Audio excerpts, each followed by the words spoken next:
Are your kitchen and bathroom way overdue for a remodel?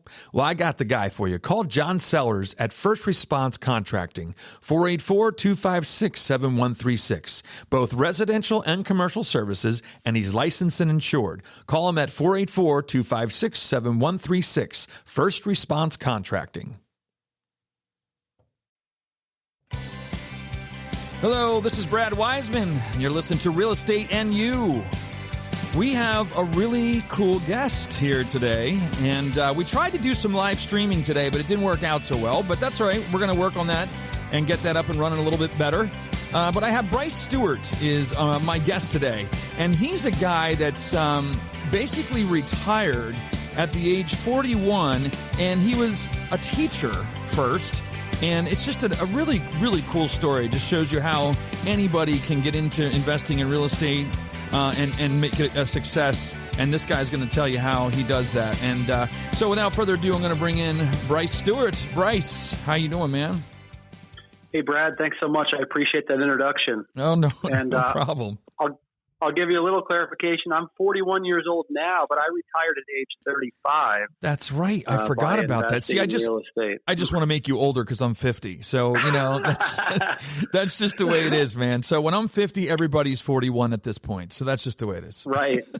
So 35. Yeah. I mean, I'm reading your story and it just kind of blew me away. And it's definitely what I call the American dream.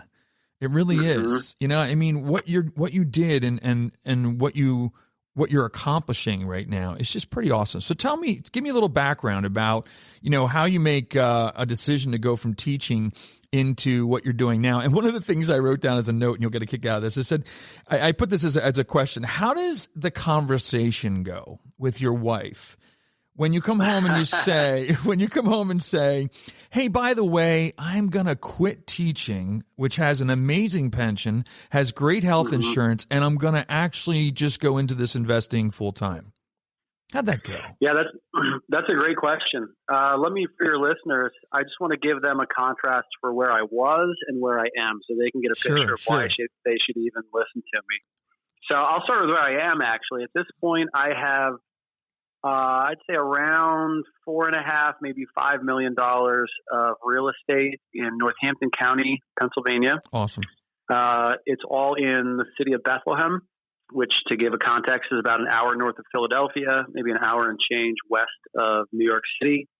It's in the Lehigh Valley, which is the third largest metro area in the state of Pennsylvania. So, and I'm in Bethlehem, which is a city of about 78,000 people. Wow. Yeah. So some of my story is dependent on that context. I say in my book, as I kind of lay out how it happened to us or happened for us, that it really won't work everywhere. If you're in the middle of nowhere, you're going to have a hard time doing what I did. So if you live in the middle of Montana or somewhere else where there's just not rental demand, it's a lot harder to do what I'm talking about. Yeah, that makes sense. But at this point, I don't have a job. I don't have a W-2 job anyhow. My family's income, my wife and I have 4 daughters, and our income is strictly from, I'm a real estate agent, and I do mostly referrals at this point. So I get referral income, but then bulk of our income is just rents from the properties that we own, and that funds our lifestyle at this point. It means awesome. I can put in about 3 to 5 hours in a week, and it makes me about 3 times as much money as I was making as a teacher putting in 50 hours a week. Yeah, right. It's amazing. So that's the dream, but that wasn't, it was certainly not in my perspective when I was teaching. Like a lot of Americans, I went through the school system. I got reasonably good grades. I went to a pretty good college and graduated magna cum laude with a degree in education. And I had a chance conversation when I was 23 years old that really changed the trajectory of my life. I was working for an attorney in Westchester. That's where I'm from. Westchester is a suburb outside of Philadelphia. Sure. And I was living at home right after college. I still had school debt. I had car debt. And I was living in my high school bedroom, And my dad was the kind of guy who was charging me $300 in rent because he said, hey, you have a job and you graduated college, so you got to pay rent. And I worked with another guy who was 23 years old, and as we got to know each other, he asked me, "Where do you live?" And I kind of sheepishly said, "I still live with my parents in my, the same bedroom I was in high school." Which is not And uncommon, him, just so you know. That's not right. uncommon. Your story there is No. not uncommon at all. I mean, it happens a lot. I think especially if you're someone in your early 20s in the midst of COVID, that's an almost universal description of your predicament. You hope to be at college and maybe you're not there, or you just finished and really your plans for what you were going to do after graduation didn't pan out, and you're waiting for the next season of life. Yeah. So, yeah, you're right. It's not that uncommon. No, and it might not not even be a bad idea for a lot of people, too. Well, you can save some money. You get on your feet. Yeah, exactly. Absolutely. But I could not afford my loan payment and my car payment and to get an apartment, even with a roommate. So I said that to this coworker of mine, and I asked him, "Where do you live?" And he said that he and his college roommate had purchased a 4-unit apartment building in Norristown, Pennsylvania, and that they roomed together in one of the apartments and rented the other 3 apartments out. And I kid you not, Brad, I had no idea what he was talking about. This sounded so foreign to you, right? Yeah, it was not. I had grown up in like American suburbia. So, most of my friends didn't live in apartments. We never lived in an apartment, at least sure. not enough to remember. And even when I went to college, I went to a school that had 4-year dormitory housing. So I never had to negotiate with a rental landlord in college for an apartment. Right. So in my mind, apartments were where Jerry Seinfeld lived on, the Seinfeld show, or Chandler and Joey on Friends. That's what I thought when I heard apartments. That's funny. So it sounds crazy, but I didn't even think that regular people could own an apartment. I thought only big corporations owned apartment buildings. So it didn't make sense to me when this guy said, "No, we own a 4-unit apartment building." And how old are you at this point? This is your 20. How old are you? 25? 20? I was 23, and my coworker was also 23. So I started peppering him, and I said, "Well, what do you mean? You guys own it? The 2 of you guys actually own it?" And he said, "Yeah, we own it." And I said, "Isn't there a large mortgage payment on something like that?" He said, "Well, it's not small, but to be honest with you, we use the rents from the other 3 apartments to pay the mortgage every month." And I said, "Well, what about taxes? Isn't there real estate taxes and I think insurance? Who pays that?" He said, "Well, it's not small, but again, we pay it with the rents that we get from the other 3 units." And in my mind, I'm trying to poke holes in this guy's, setup. Okay, something's doesn't add up here. So I'm well, yeah, I bet there's a super high water bill or electric bill, right? And he said, "Well, to be honest with you, our tenants each have their own meters. They're billed directly to the, public utility." Which is nice. So, which is nice. Very he nice, said, "So I don't know." He said, "I don't know what they use, but to be honest with you, we pay our water bill and our electric bill with the rents that we get from the other 3 units." And I kid you not, Brad, I was angry. I'm "So you're living there for free?"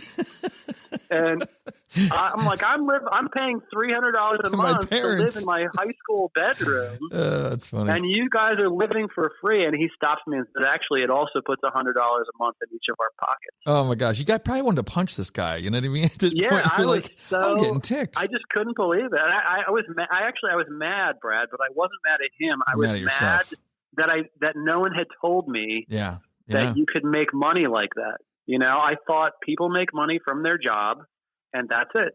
Yeah, the whole passive income thing doesn't usually get brought up. Well, it's interesting about that, Bryce. They don't teach that in high school. They don't teach that in college, really, unless you're going for real estate investment. But the reality is nobody really talks about multiple streams of income. Nobody ever talks about passive income. Nobody ever talks about having your money work for you instead of you work for your money. Those are the things that we just don't hear about. Right. Yeah. And it's possible that I had run into it and I just didn't have ears to hear earlier in my life. I mean, my dad was a Presbyterian minister and my mom was a elementary school librarian. So they were good. They were very good people. They were good providers for me and for my siblings. We never really lacked necessities, but they were not blazing any entrepreneurial trails for me. Gotcha. And so I just didn't, because they prioritize different things. Yeah, and there's nothing wrong with that. That's just that was their life and their lifestyle and everything that they knew and did. And it is funny how that you just don't know about these things until either somebody tells you or you venture out and find new things.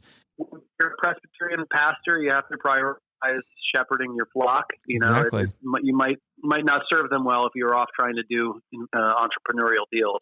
So I love my parents. My dad's my hero, but this just wasn't in their script, and so I encountered it for the first time at age 23. So at 23 you encounter this I should say like what do they call it, an aha moment is what we say in Keller Williams. And so all of a sudden you're like, wow, this is something I can do. When did you buy the first place?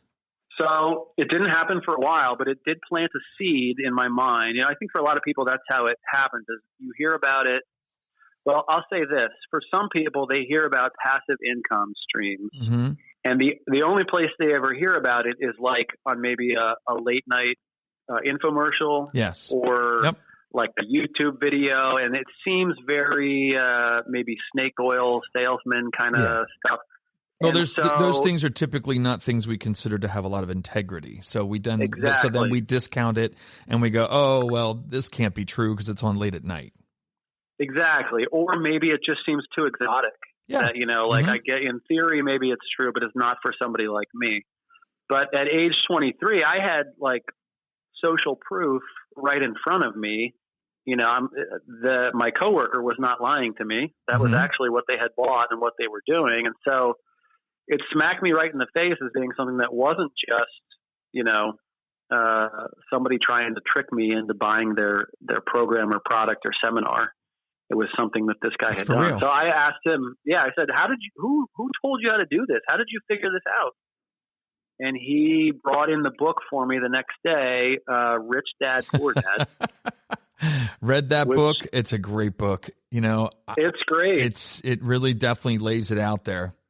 It does. It's not granular enough to tell you how to close, let's say, a specific deal, but it does give a good 30,000 foot view of kind of, what game are you playing? Yep, absolutely. And so fast forward a few years, the job I had been working kind of fell apart with that coworker.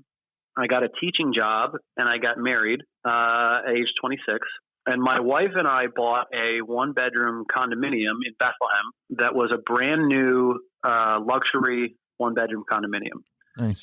It was in a retrofitted Bethlehem steel foundry. Oh, yeah, sure. It was a neat place, great place to live. It was fun. It was exciting. And for us as newlyweds, it was nice to have a place that belonged to us. But we bought in 2006, essentially at the height of the market. 2006 does not, when you're an agent, it's not a great, it just wasn't a good year after 2006. Right. And I got to be honest with you, Brad, going into it, I didn't really do the math of what are the carrying costs associated with this place. I should have done it. I should have added up like, okay, what's the principal and interest? Right. What's the monthly real estate taxes, the insurance, and then is a condo, so HOA fees.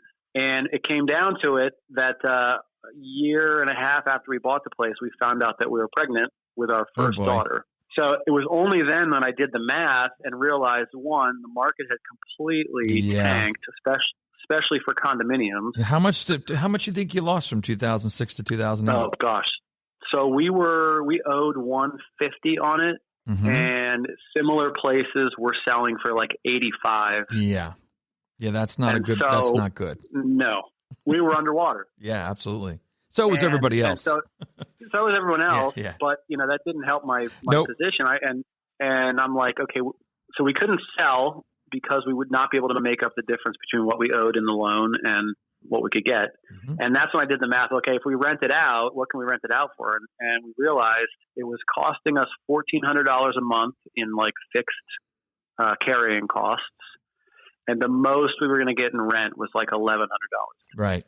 So our predicament was at the very time when we probably needed to have more money because we were going to be adding a mouth to feed. and my wife was looking at maybe reduced hours. We were also looking at losing $300 per month on this condo. Right. And it was not great. Good. That's not good. Not a good situation. Exactly. And it gets worse.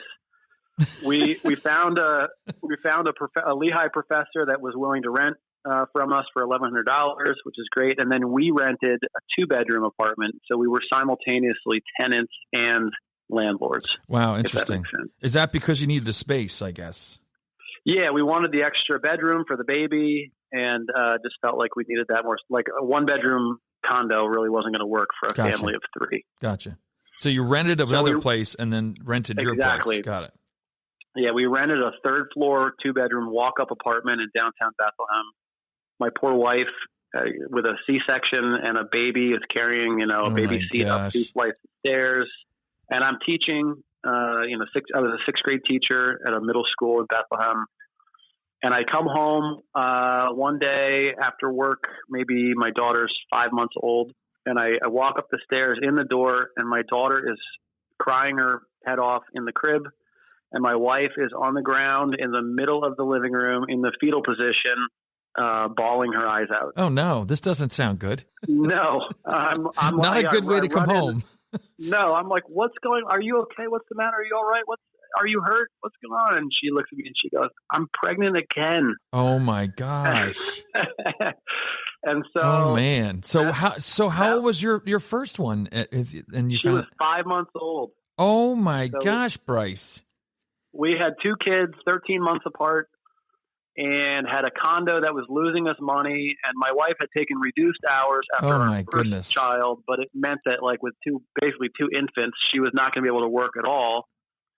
And because otherwise you'd be paying daycare for 2, and that's more expensive than anything. Yep. So in very short order, we went from having 2 salaries and 2 mouths to feed to having 1 salary and 4 mouths to feed, and losing money every month on a condo that we were upside down in. So you had no choice but to do something else. Exactly right. I had a come to Jesus moment. I remember taking a walk and thinking back to that coworker that I had met when I was 23 years old, and thinking, how can I do what that guy did? Because if anybody needs to live for free in a house or in an apartment, it's me and my wife and my little kids. Right. So I started thinking, like, hey, how do I duplicate this? And a couple of weeks later, I'm driving to work. I stop at a red light and I look. Thankfully, it was red. I stop and I look over on the corner and I see a place for sale with a yard sign out front. And I noticed that the place has 2 electric meters on the side of it, and it has 2 mailboxes on the front porch. And I thought, I bet that means that it's like a 2-unit or a duplex. Yeah. So I go to work and I say, I'm going to stop by on the way back home. On the way home, I stop. I write down the agent's number. I give them a call, and I say, hey, I don't even know what this is called, but is this like a multi-family listing? And the agent says, yeah, it's a two-family, multi-family. It's a duplex. I say, okay, am I able to, set up a showing? So then I go home and tell my wife, hey, I'm interested in going to see this other place to buy. And of course she says, are you kidding me? We already are losing money on the place we own. How do you think we're going to get enough money? That you're nuts. You're crazy. Right. And some of that was probably postpartum depression. Yeah, I'm sure. Well, yeah, I would think. I mean, the poor girl has another baby on the way, or is that you already have? I mean, geez, it's a lot. Yeah, no, we had just the one, and we were, the clock was ticking on having the other bun come out of the oven. So we went and saw the place. I set it up. She finally agreed to go with me, and we walk in, and it smells like cat piss and cigarettes. Yeah, and the tenants are kind of creepy, and it was also an oddly segmented duplex where there's like a lot of walk-through bedrooms. So your wife said, let's buy it. Yeah. No, we were discouraged, and I kind of was ready to write the whole idea off. But thankfully, that realtor put me on an auto email list for all multifamily listings that would come up in Bethlehem. Right. So a few weeks later, my wife calls me in the middle of middle of the day during my lunch break and says, "Hey, we just got a listing for another duplex in Bethlehem. It looks really nice." Cool. And so we go and see it, and like it's gorgeous. It does not smell at all. It's a 3-story like townhouse. Originally, it was probably a single family home, right? But at some point, in the 100 years that it was around, it had been broken up into a first floor 1-bedroom apartment, and then the second and third floor were like a combined 3-bedroom apartment. Nice. I did the math on it, and the carrying costs were going to be $1,200 per month, and the rent from the first floor apartment was $600 a month. I figured that meant our net cost to live there would be $600 a month, and we had been renting. The other place, third floor walk up, was like $850. Yeah. And so it was a discount. I was like, we can't afford to not buy this place. Absolutely. And move into it. Yeah. Plus, you get the tax write-offs and the tax benefits and things. Exactly right. Yeah. Oh, that's cool. Apartment. That's very cool. So that was the beginning of the process. Exactly right. And, oh my gosh. That tells you how someone who really we couldn't have done anything worse to set ourselves up for financial success than what we had, gotten to up to that point. Right. I mean, we bought wrong at the wrong time. We were losing money on it. We had kids probably too quickly. I didn't even have a high paying job to sort of mitigate those circumstances. Yeah. And it's not like as a teacher, you can't work overtime.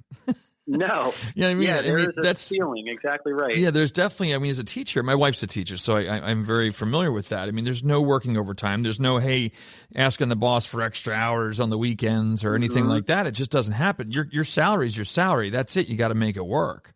So you guys were in a very in a situation that you had to make this happen. So now, how many units do you have now currently? So today we have 37 units in Bethlehem. And we have a 38th under contract. That place I was just describing that we moved into, the 3-bedroom. Yeah. This guy had done it really nice, and I believed or thought that's how nice you have to make every apartment. Right. Got it. So when we bought places, for a while we lived in the places. That wasn't our last stop. We moved after that and lived in our next place again. Interesting. But we made my entire 37 unit portfolio is like places that have that same, New York loft kind of vibe. And so it has meant that my tenant clientele has been people who are willing to rent in that pay level. Yep. And who, in the midst of COVID, they have tended to be employed by more stable institutions. That's great. And so I have 100% rent collection since last March. Great. Wow, that's unheard of. We barely have any vacancies. I don't even know how to do an eviction. I've been doing this 11 years, and I've had zero evictions. I can tell you how to do that. Let me know sometime. I used to have a bunch of rental properties years ago, and then I kind of liquidated a lot of it. But it's just funny. The eviction thing is not fun. No, it's not. Yeah, and I don't want to do it. But it's when you hit the right market segment, you tend to avoid some of that trickier stuff. You're exactly right. So now you obviously retired from your school, your job as a teacher, your career, I should say. You went to school for that and everything. And then when did the book come into play? When did you write the book? After I retired, I had a real estate agent who I kind of mentored, because during the course of our journey, I got my real estate license on the side. Good. I mean, I went into beast mode for a few years, and after we bought the duplex, we actually bought a triplex right next door that we moved into. And I was teaching, coaching. I was a real estate agent. And then I would come home at night. We'd get our girls in bed. And then from 8 until 1 in the morning, I was renovating the 2 units in the place that we lived in. And then I'd get up at 6 in the morning and go to school and start the whole process all over again. Yeah, that can wear on you. It can, but after that duplex that we bought, when I saw, well, first I should say this: if any of your listeners are in the same boat, if they're 22, 23 years old, I should explain we got that duplex with FHA financing. Okay, good. which again, I don't want to insult your because listeners. you were living in one. You were living in one, and exactly. yeah, you're allowed to do that. Yeah, owner occupied. So, and that was the only way we were going to be able to afford it. Sure. Because FHA is a 3.5% down payment, and we bought that duplex for, I think, $175,000. So if I had needed to save up a 20% down payment, there's no that would way. have been $35,000. Forget it. It would have taken me decades. Yeah. And that's a good way to start, actually, is to do the owner occupied FHA. And then you kind of just build from there. Stay with us. We'll be right back. Are you tired of looking at your car covered in road salt and winter grime, or not quite getting the results you would like to see from the car wash? Well, I've got just the solution for you. The Detail Shop, your go-to destination for premium auto detailing.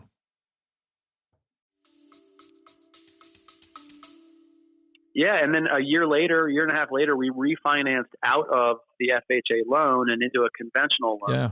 Sure. So our carrying cost went down to $1,100, and we re-rented the place for $700. The apartment on the first floor for $700, and so our kick-in ended up being like $400 a month. Great. To live in the nicest apartment that we'd ever seen. So awesome. I offer that because I don't want to breeze past it. To get wealthy, you got to own stuff. Yeah. To get rich, you have to own stuff. And the problem is, in most industries, to own something, you need a lot of money to buy something. Yep. And even if you get to a stage where you're trying to buy real estate, where a bank's going to loan you a significant portion of money, commercial real estate banks, they really don't like giving above 75%. Sometimes you can push it to 80% of the value of the property, which means you got to typically come up with the other 25 or 20% down payment. Or sometimes you can get. You might have done this too. Is sometimes you get the owner to hold some, possibly. Yeah, you can do seller financing. Yeah. You can do sometimes hard money. You can do that kind of stuff. But for run of the mill, you're right. You're looking at 75%.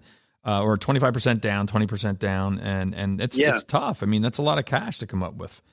That's right. And for a W-2 income teacher, that just wasn't in my universe. And really, for most working people, because they're paying for their lives, they don't have the opportunity typically to accumulate enough capital to go out and buy an investment asset.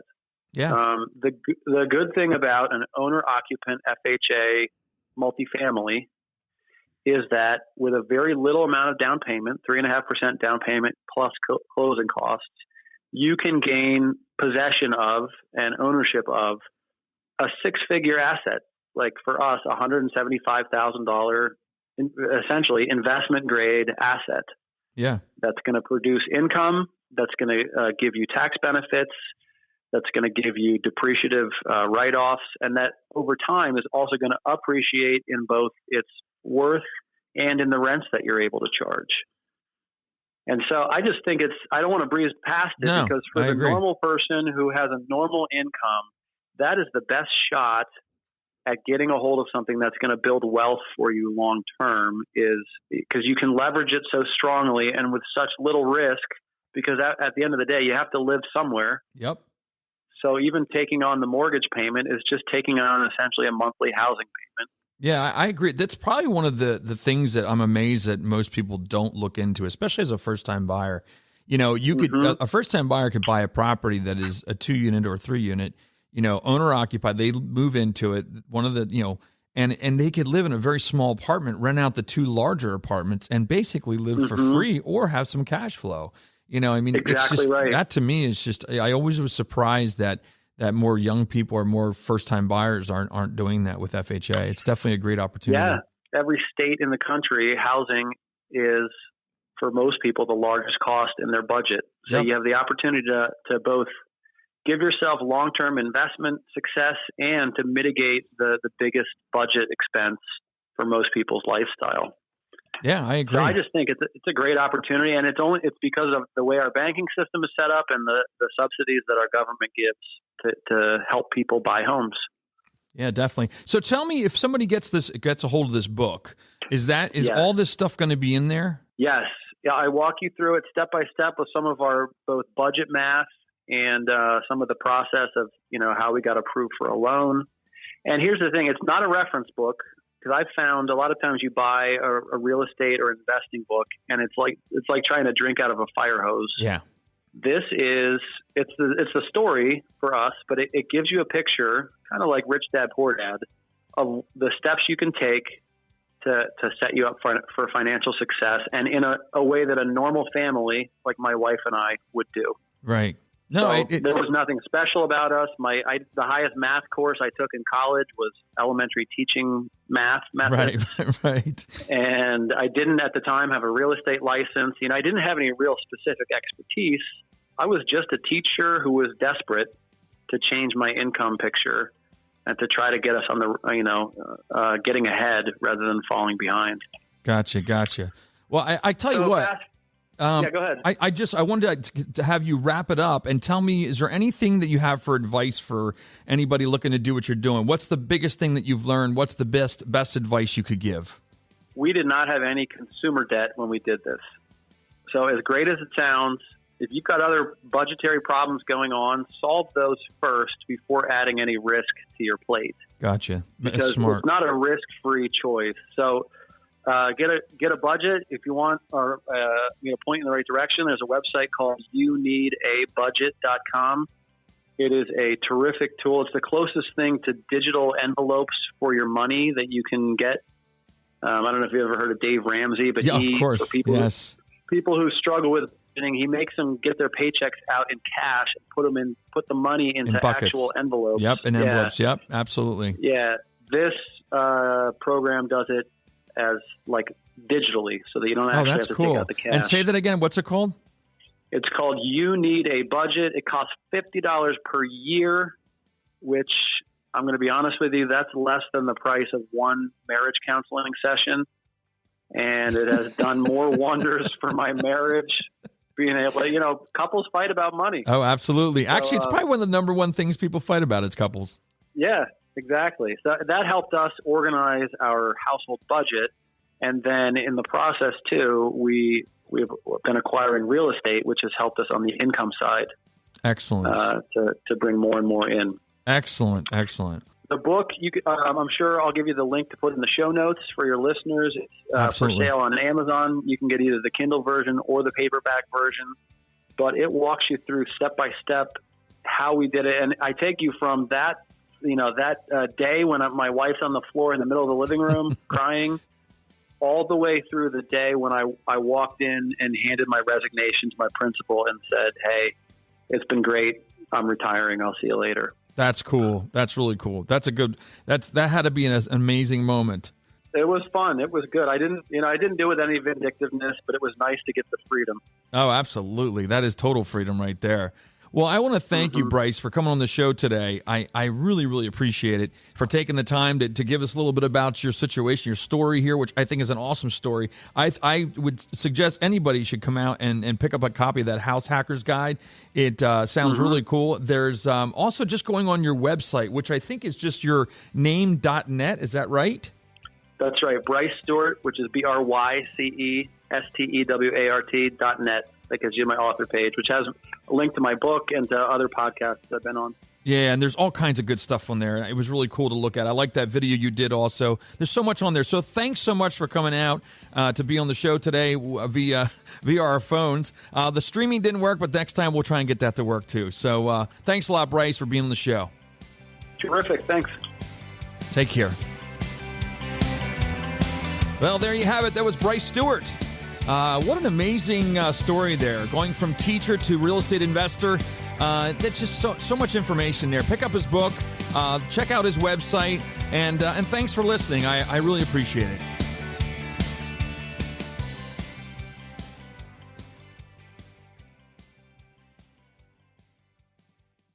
Are your kitchen and bathroom remodels a little overdue? Well, now's your chance to call First Response Contracting. John Sellers will take care of you. 484-256-7136. They do residential and commercial, and they're licensed and insured. Give them a call at 484-256-7136.